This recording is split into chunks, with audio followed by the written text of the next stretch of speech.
Friends, ఈరోజు మనం సముద్రంలో స్టార్ ఫిష్లు పట్టుకుందాం. మీరు ఎప్పుడైనా ట్రై చేశారా? ఇలాగా చేసుంటారు, మ్యాక్సిమం ఎవరో చేసుంటారు. నేను చూపిస్తా ఎలాగో. అదిగో కనిపిస్తుంది కదా, చూసారు కదా, ఈ వైల్డ్ స్టార్ ఫిష్లు ఇవి అందరికీ కనపడవు. చూపిస్తాను ఆగండి, చేత్తో తీసి. ఇదిగో చూసారు కదా, ఇంకా క్లారిటీగా చూపించమంటారా?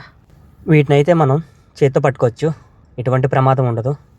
అలాగని చెప్పి సీ క్రియేచర్స్ అనే వాటితో చాలా జాగ్రత్తగా ఉండాలి. కొన్ని పాయిజనే ఉంటాయి, కొన్ని ఏంటంటే వాటిని ముట్టుకుంటే మంట కూడా వస్తుంది. కానీ స్టార్ ఫిష్ అనేవి పర్లేదు, ఎటువంటి హామ్ చేయవు. ఇవి మనం డైరెక్ట్గా చూడాలంటే ఇలాగా అన్నిసార్లు కుదరదు, ఎందుకంటే ఇక్కడ కోరల్ రీఫ్స్ ఉన్నాయి. కోరల్ రీఫ్స్లో ఏమవుతుంది అంటే ఒక్కొక్కసారి సడన్గా వాటర్ లెవెల్ అనేది డ్రాప్ అవుతుంది. అంటే ఆటుపోటు కాదు, ఆటుపోటు అంటే మెల్లగా వెళ్తుంది వాటరు, కానీ సడన్గా ఒక్కొక్కసారి వాతావరణంలో చేంజెస్ వచ్చినప్పుడు సడన్గా డ్రాప్ అవుద్ది.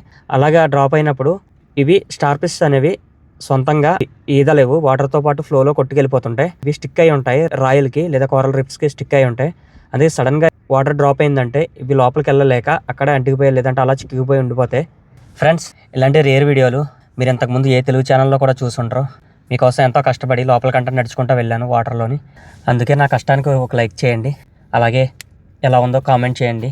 ఫ్రెండ్స్, నా ఛానల్ కొంచెం సబ్స్క్రైబ్ చేసుకొని కొంచెం సపోర్ట్ చేయండి.